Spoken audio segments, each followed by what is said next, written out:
Alors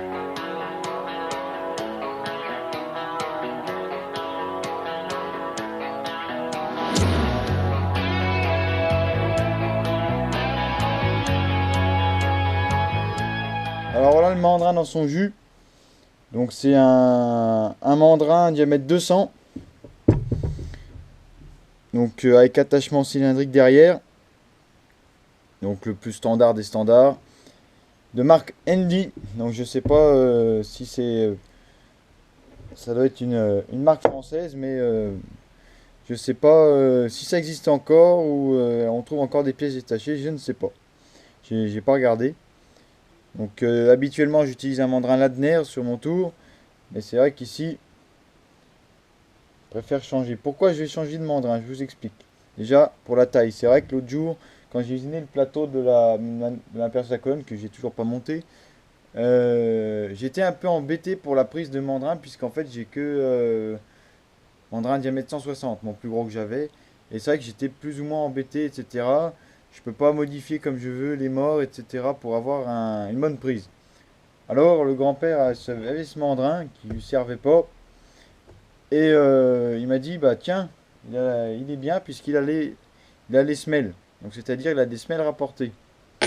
Et ça, c'est vraiment bien comme option sur un mandrin puisqu'en fait, il a l'avantage que vous avez une rainure, donc deux rainures, donc en général c'est du H7, hein, et des trous taraudés qui vous permettent de monter n'importe quel mort dans la limite du sécuritaire, bien sûr, dans la limite de la sécurité, mais qui vous permettent de monter à peu près tout ce que vous voulez sur un tour, sur un mandrin tout du moins. Et donc c'est l'avantage qu'il a. Donc j'ai les mordures avec, mais il semble avoir été rectifié pour un autre tour. Donc je sais pas s'ils tourneront. Ça va être fait dans ce plateau là, donc c'est un plateau en fonte moulée. Donc que j'ai carotté donc j'ai pas carotté cette machine là puisque je peux pas le prendre, c'est un diamètre 230. Donc sur une autre machine, donc je l'ai carotté et ça va me permettre d'avoir une prise de pièce, une prise de mandrin dessus pour le montage. Donc on va passer directement sur le tour pour vous expliquer la façon. Pour ceux qui ne me connaissent pas et qui sont là par curiosité, ici c'est mon tour, donc mon tour d'utilisation principal on va dire. Donc c'est un tour qui a du vécu, il est plus ou moins usé, donc il a un peu d'usure, un peu comme tous les tours à ce niveau-là, mais il reste largement dans le centième dans tout ce qu'il fait, donc ça me va très bien. Alors, son diamètre maximal au-dessus du banc est 240 il me semble, peut-être un peu plus si on tend à faire plus. Mais il est donné pour 240 et donc c'est vrai que l'autre jour j'avais un plateau de 230 à usiner et j'avais pas ce qu'il fallait. Donc là j'espère avoir ce qu'il faut avec ce nouveau mandrin de 200 qui va me permettre de prendre de grandes pièces. Alors pour les novices que vous avez là, c'est le nez de broche. Donc comme vous avez pu le voir avant, il y avait le mandrin de montée. Et là maintenant le nez de broche est libre. Alors les nez de broche, c'est toujours l'adaptation de mandrin. Les nez de broche, ça c'est toujours une question un peu délicate puisqu'en fait on n'a jamais le même nez de broche pour chaque tour, sauf pour les fabricants qui utilisent des broches normalisées. Alors, beaucoup de fabricants, notamment en France et en Europe continentale, utilisaient des nez de broche un petit peu, comment je vais vous dire, c'est eux qui dessinaient leur propre nez de broche et donc il n'y avait rien de normalisé. Donc en fait, vous aviez le nez de broche et en plus, il fallait acheter si vous n'avez pas envie d'usiner le plateau de broche, il fallait acheter le plateau chez le fabricant. Donc notamment comme chez Olin, chez Cazeneuve aussi, puis bien d'autres, hein. Donc c'est les seuls que je connais que j'utilise tout le temps qui ont un nez de broche à eux et pas normalisé. Alors c'est un nez de broche qui a une pente de 15 degrés, donc qui offre une forte adhérence, très très forte adhérence et une très forte concentricité. Et donc en fait vous n'avez pas d'appui plan, vous avez juste l'appui sur le cône. Et donc ce qui vous fait qu'en fait au niveau de votre isostatisme, vous êtes déjà centré et dans les deux sens. Donc dans le sens radial et axial. Donc on a le centreur et l'appui-plat en même temps, puisqu'on est bien sûr c'est un cône. Donc c'est un nez de broche qu'il faut copier, donc je vais vous montrer comment je copie les nez de broche. C'est pas le plus difficile à faire, il y en a d'autres hein, qui sont nez coniques, notamment les cônes américains, il me semble, c'est comme ça que ça s'appelle, les L00 ou L0, un truc comme ça. Alors voilà le montage pour mettre notre chariot porte-outils, puisqu'ici c'est un tour classique, hein, non équipé de copieur ni de règles à suivre pour les cônes. Il faut faire le cône avec le chariot porte-outils. Donc, je copie le nez de cône sur la face, on va dire sur le côté, sur le diamètre opposé à l'opérateur. Donc sur le côté arrière de la machine. Si j'avais le problème, si j'avais copié sur l'autre côté, j'aurais fait un cône en usinant qui serait du mauvais sens. Et donc j'aurais pas pu retourner ma pièce pour, par exemple, la laisser monter avec le mandrin. Enlever le mandrin qui est monté avec la pièce, la retourner pour voir si le cône va. Et c'est ça le problème. Donc le problème peut être résolu en mettant tout simplement le comparateur de l'autre côté. Donc voilà. Donc il faut pour que ça, donc étant donné la longueur du cône, il faut moins de 1 centième sur l'aiguille, donc de la montre. Ok. Il faut que votre chariot soit dans sa zone d'usure, donc c'est-à-dire là où on utilise habituellement le chariot. Parce que si vos problèmes, si vous passez entre la zone d'usure et la partie plus neuve, on va dire, vous allez avoir une différence sur l'aiguille. Donc ça marche pas non plus. Et si vous n'êtes pas à hauteur de pointe, le comparateur va pas suivre la génératrice du cône. Et donc ça va aussi fausser votre... Donc voilà, donc j'ai serré ma pièce sur la rainure frontale que j'ai faite, la gorge frontale. Et donc là, je tourne très bien, puisque c'est du brut. Hein. Le diamètre extérieur n'a aucune importance, je ne me reprendrai pas là, puisque quand j'aurai fini le cône, puisque là c'est ce que je vais usiner en premier, le cône, d'accord, c'est... quand j'aurai fini mon cône, ce qu'il va falloir faire après, ce sera de retourner, de percer les 3 trous à 120 degrés. Donc ici, donc bien sûr le réduire en diamètre hein, parce qu'il est trop gros, hein, va se aller avec un foret jusque là. Donc un foret donc pour tarauder M10 dedans, pour mettre les vis pointeaux. Et après, on retournera pour fixer le mandrin. Il y avait des doutes si la fonte était ferritique ou pas. Elle l'est bien. Donc, ce que je suis venu faire avec donc je vais venir charioter, dresser avec mon outil PCLN, donc un coupe négative, 93 degrés d'angle de kappa, il me semble.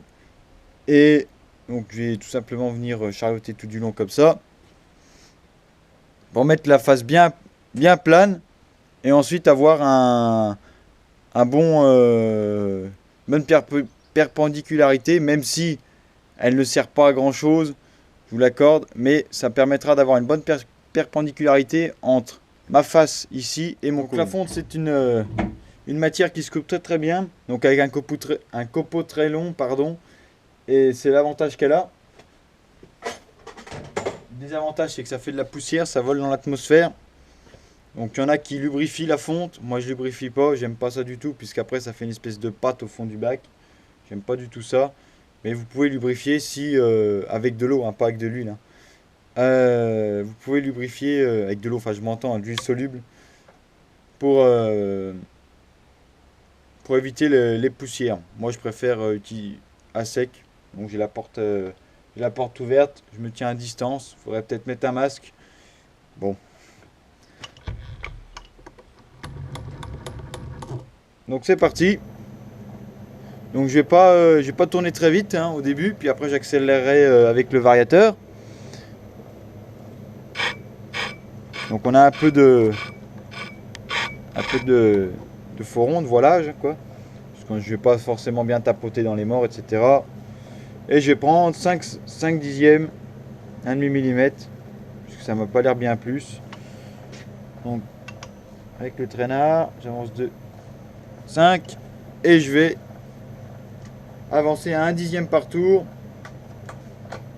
Voilà. J'approche à la main pour voir ce qu'on ça donne. Et on est parti. Je vais même ralentir encore. Au début. Donc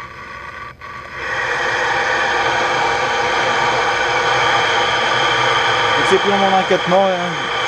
Elle est bien tenue la pièce, elle est bien en appui sur les compléments, donc il n'y a pas de souci à ce niveau-là. Il n'y a pas de problème de rigidité du montage.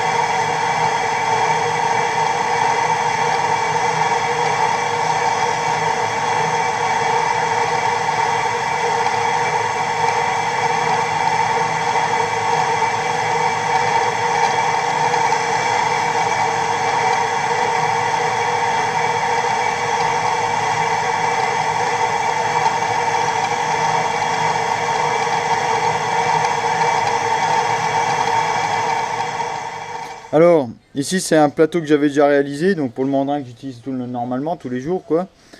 Et c'est que j'avais fait en acier, donc en XC38. Et celui-là est en fonte, mais c'est presque pareil, hein. Il y a peu de différence, mis à part que la fonte est un peu plus fragile au choc. Sinon le reste, bon, c'est à peu près pareil. La fonte, c'est vrai que ça va bien travailler aussi. Moi j'aime bien les deux. Alors, puis l'original que j'avais eu avec le tour, il est en fonte. Donc, alors, donc le plus petit diamètre du cône que j'avais tourné est à diamètre 55. Donc on peut bien voir les portées. D'ailleurs, on porte bien sur les deux surfaces et il y a un évidement au centre pour être sûr justement qu'on plaque sur les bords et pas au milieu et que ça fasse n'importe quoi. Donc, comme je l'ai dit, j'ai regardé l'intérieur et c'est vrai que avec les morts ça passera pas. Avec très peu, je suis à 52 je crois pour 55, donc pour 3 mm, mais bon c'est comme ça. Donc le truc que je vais faire, c'est que je vais décaler mon plateau dans les morts pour avoir pour pouvoir dégager ma barre à léser suffisamment. Voilà. Je viens décaler mon affaire.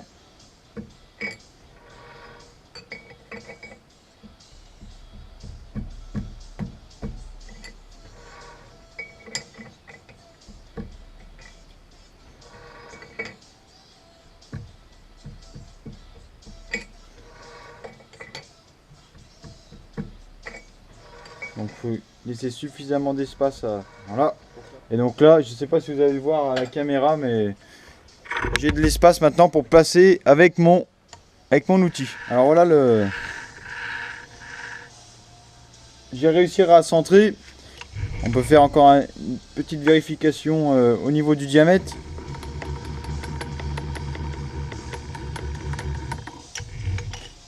Et voilà. J'arrive à mettre l'aiguille dans le bon sens. Plus ou moins. Hein. Ça va pas bouger. Les morts sont serrés. On est reparti.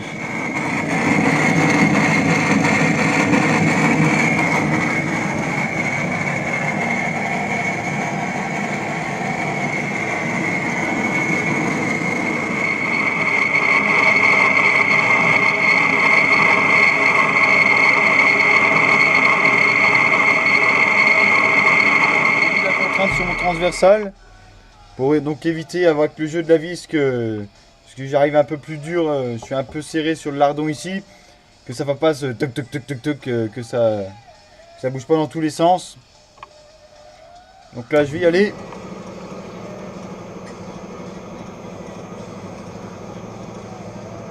Je viens tenter sur mon diamètre. Je mets à 0. Et en fait j'ai tout simplement charioté jusqu'à que la partie là-bas soit usinée. Et on va déjà prendre deux.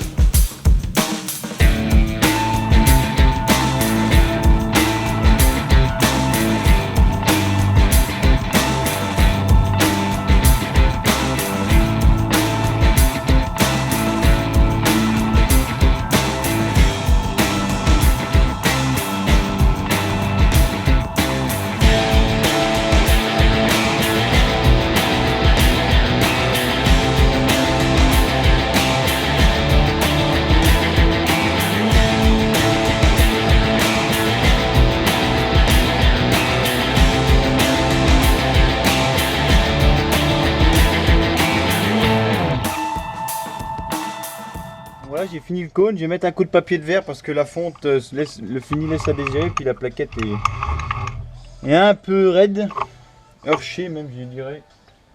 Donc, je vais mettre un petit coup de papier de verre, ou alors je vais faire l'évidement au milieu d'abord. Donc je vais trouver une barre à léser.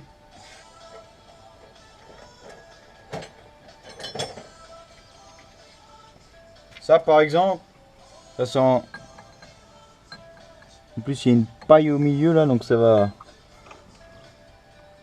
Donc ça va aider à la peut-être à évider. Peut-être ça ou autre chose, je sais pas. On va voir ce que j'ai. Alors j'ai bien fait de l'évider puisque regardez, il y a un gros trou ici. Ça n'aurait pas eu d'incidence du tout. Ça, les trous, ça n'a aucune incidence. À part ça, je vais descendre le diamètre du plateau. Parce que ça sert à rien qu'il soit si gros. Ok. Donc ça, je vais y descendre. Donc à 200, 203, tout dépend du diamètre du mandrin, qu'il soit parfaitement au même diamètre, juste pour éviter avoir un plateau trop gros par rapport au mandrin. Donc ça voilà, et après on essayera ça, donc ça veut dire que je tournerai rond là, je serai plat là, donc je pourrais démonter, essayer sur la broche, voir le cône, comment il se comporte. Donc voilà.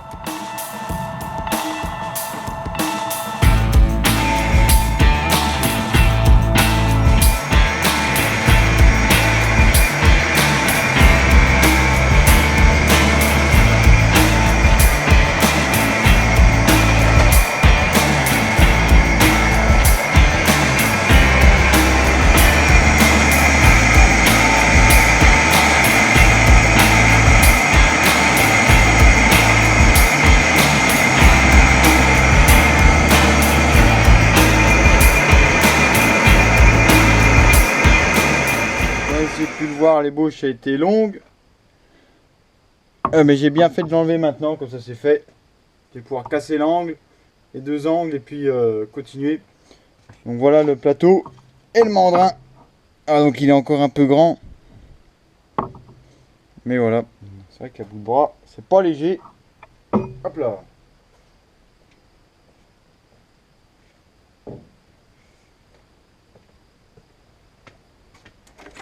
Donc maintenant, ça va être le tout de démonter ça.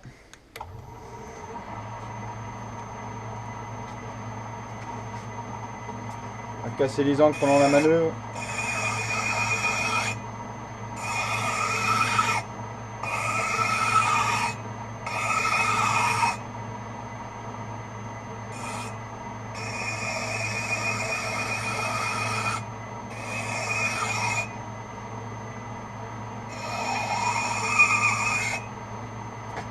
Ah.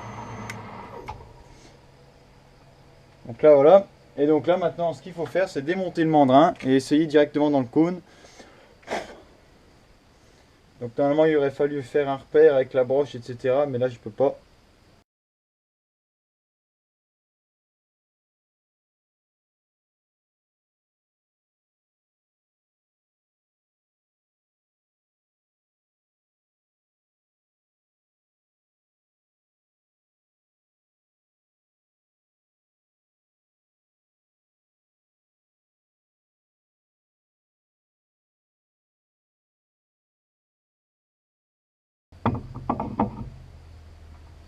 Et voilà. Et là on est bon.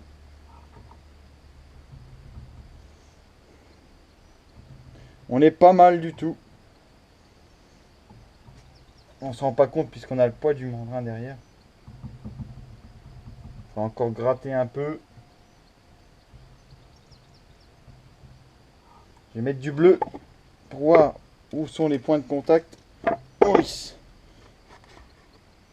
C'est pas de Saint-Léger tout ça. Voilà, après ajustement, le cône est bien dedans, puisqu'il colle. Donc ça c'est bien. Maintenant il va s'agir de tracer les trous. Donc ici, pour fixer le plateau et de les percer. Donc je pense qu'ici je filmerai pas. Donc tout simplement pourquoi? Parce que ça va être un peu délicat et ça va pas être spécialement bien fait. Et donc je prendrai des photos, mais peut-être pas de vidéo. Donc je parlerai peut-être en surexposition. Mais donc après, il restera, bien sûr, je vous montrerai le montage du mandrin. Mais là déjà, le, le plus gros du travail est fait puisque c'est l'interférence avec le cône. Et donc après, tout là, il y aura toute la partie à usiner pour plaquer contre le mandrin. Et donc ce sera très bien. Donc là, je suis content puisqu'il colle. Donc c'est un bon signe. Donc on n'a jamais vraiment...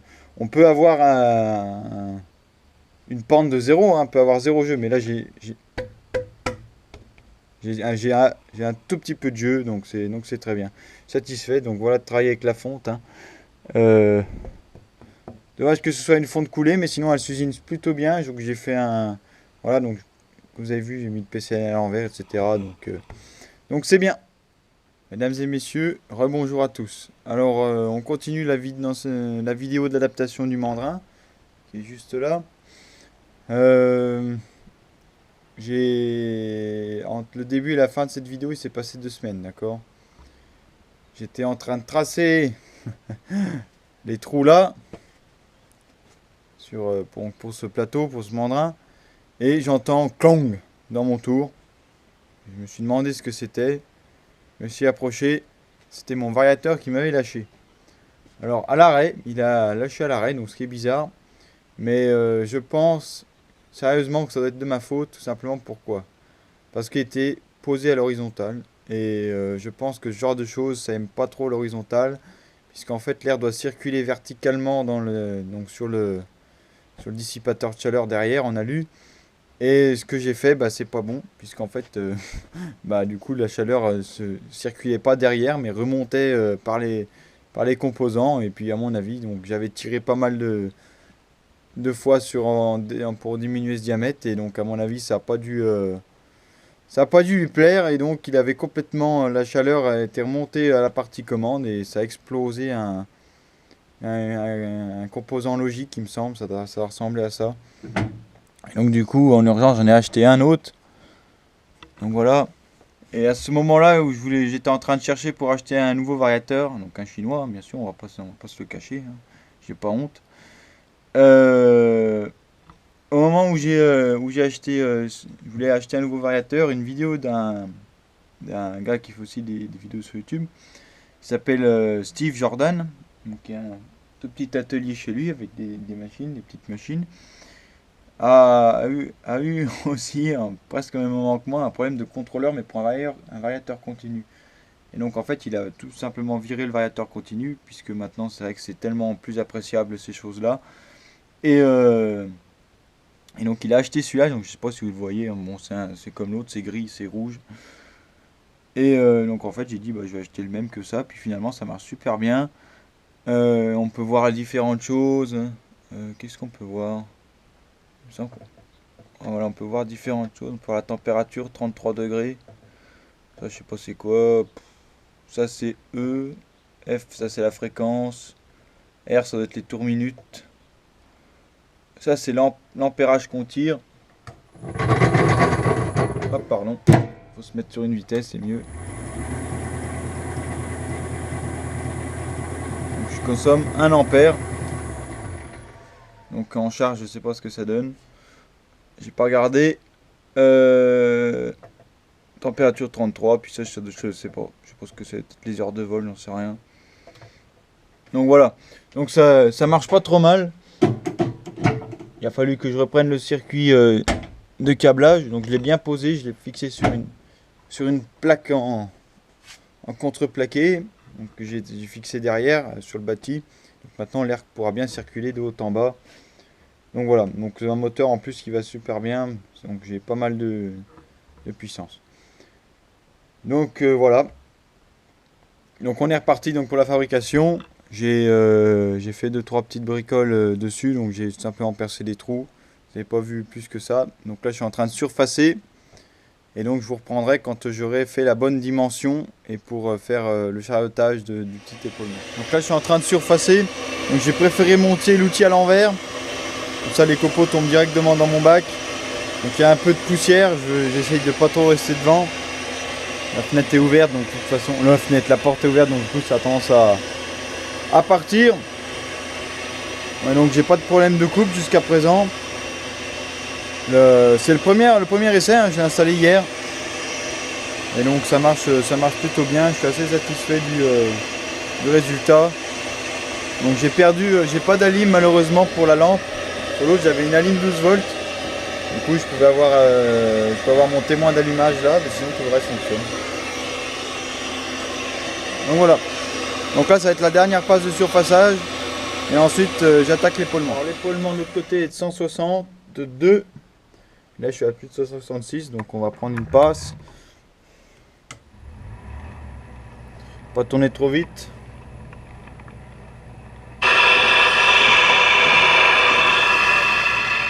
Je tourne à l'envers. Les mouvements sont inversés sur la machine, c'est pénible.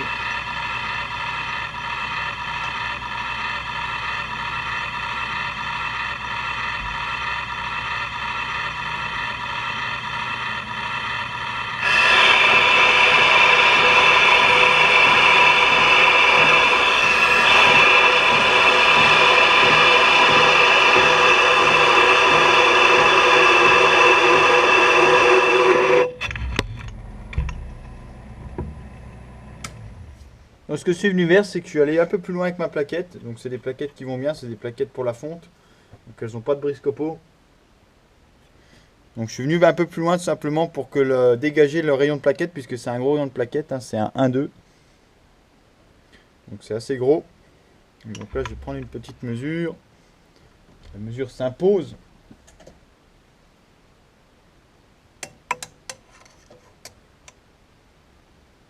« 165 ». Donc j'ai pas de micromètre assez grand, puis même si je pense avoir un micromètre, le problème de ça c'est que les épaulements sont jamais bien épais, et donc je pense que ça buterait. Donc 165, je mets le vernis à 0. Donc je trouve que ce variateur est beaucoup plus doux dans les mouvements que mon ancien. Bon après l'autre avait quand même 3 ans. Hein. Mais bon c'est vrai que c'est peut-être de ma faute qu'il est cramé. Donc j'ai dit 165. 164,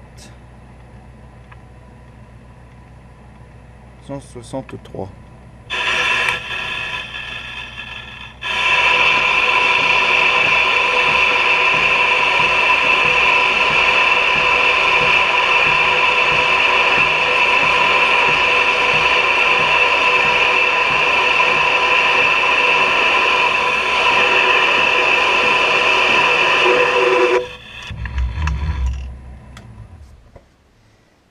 Donc l'avantage du signal à l'envers aussi, c'est que l'outil a tendance à s'éloigner de la pièce. Donc 163,101. 1,1 pardon. 0,1, c'est pour ça c'est là. Alors, je vais prendre 0,5.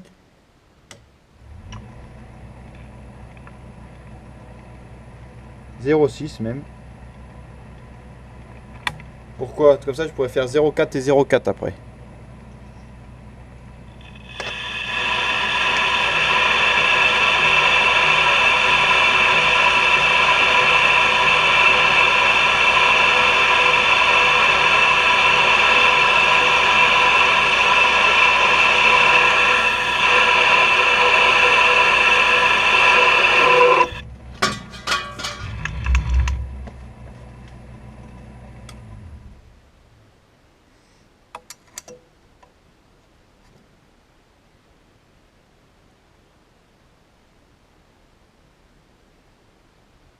Sur 62,4.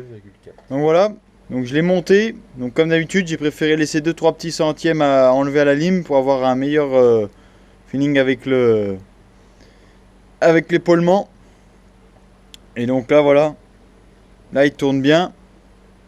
Donc il est rentré encastré vraiment. Je vais même tapoter pour le rentrer. Je préfère que ce soit comme ça plutôt que l'inverse. Donc voilà. Donc maintenant, objectif perçage des trous. La question qui se pose maintenant, on peut se poser, c'est comment réussir à percer les 3 trous à 120 degrés qui viennent plaquer contre l'épaulement le mandrin. Alors moi, ce que j'ai toujours fait, c'est que d'abord pour faire cela, c'est quand je me suis pris dans ce mandrin en mort inversé sur l'établi, et je me suis aidé des morts pour tracer à 120 degrés. Là, ce que je vais faire, c'est que je vais mettre un forêt, donc la queue d'un forêt. Donc ici, un forêt, ça produit quoi comme qualité? Ça produit qualité H11. Donc ici, pour l'application qu'on a, ça va très bien. Je mets une équerre, donc une équerre de mécanicien, et ou n'importe quelle équerre, peu importe. Et là, tout simplement, je viens voir le jour, je plaque et je fais un traçage. Et là, on voit bien, c'est de la fonte. Et je répète l'opération. Mets ça dans mon trou.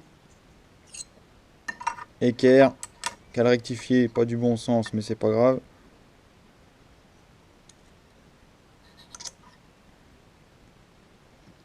Faut bien faire gaffe qu'on voie bien le marquage, qu'on soit pas après qu'il faille tout recommencer. Autant le faire bien une fois.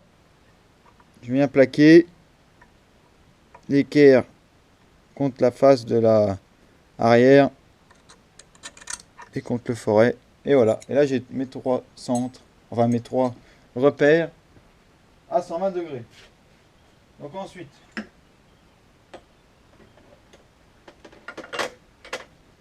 prochaine étape qu'on peut se poser, nouvelle question. Comment déterminer l'emplacement des trous à ce niveau-là?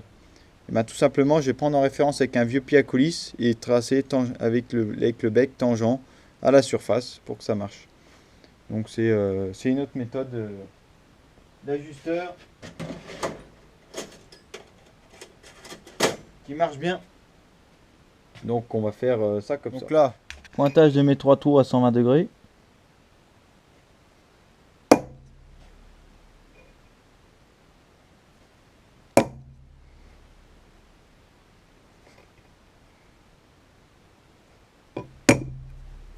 Et là voilà. Donc une bonne façon de vous faire des pointeaux, des vis, n'importe quelle vis assez grande, qualité 12-9, vous la traitez, vous avez un pointeau. Vous la raffutez s'il y a besoin.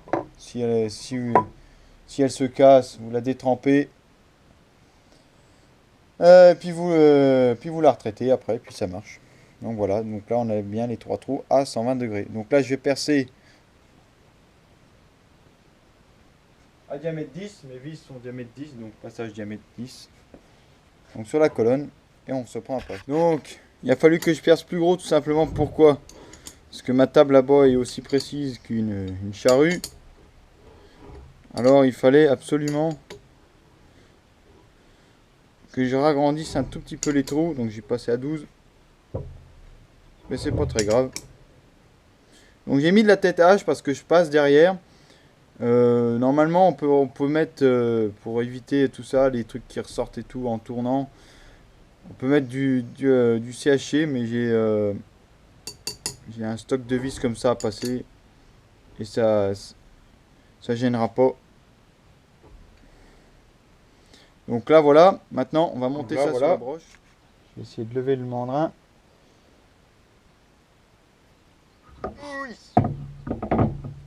Voilà. Donc ensuite il y a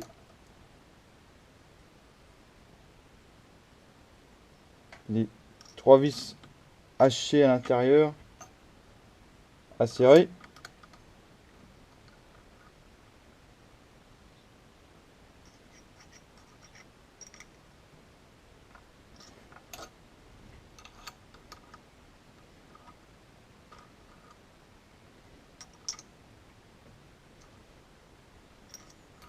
Les vis sont assez profonds, donc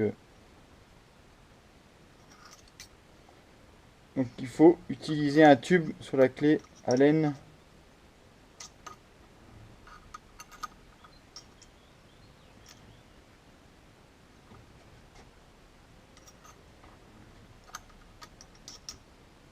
Voilà.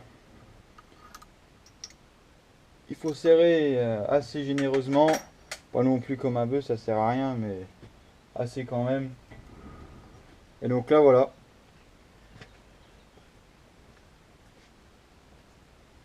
Mettre un coup de massette pour voir si je suis bien dans la broche. Ouais, ça y est. J'y suis bien. Parce que des fois on peut serrer sur le cône et pas sur sur les trous qu'il y a dans la broche. Et donc en fait on peut avoir des mauvaises surprises. Surtout que c'est un tour où on se trouve toujours à peu près en face du mandrin. Donc c'est vrai que c'est toujours, toujours assez inquiétant. Donc, je vais rentrer les mauves.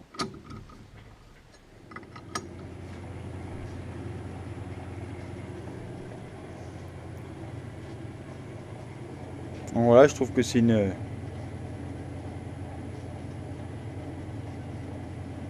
un beau mandrin pour une machine qui le mérite bien. Donc il servait pas, donc autant que ça serve. Et en plus je peux faire mes propres mordous, ça c'est bien. Puisque c'est quand même pour ça que j'ai choisi ce mandrin. Sinon je n'aurais pas pris des mandrins 3 morts, j'en ai un autre. Hein. C'est vrai que là c'est surtout pour les mordous. J'ai mis un brut pour juste tenir les morts. Je fais quelques essais en marche. Alors voilà, pour ceux qui avaient un doute, voilà comment il tourne. Donc ici on peut bien voir qu'on est très proche du 50, un bon moment. Et après on tombe dans un trou, donc voilà on est proche de 0. Et là, boum, il tourne dans le trou. Boum. Donc à peu près 3 centièmes de foron.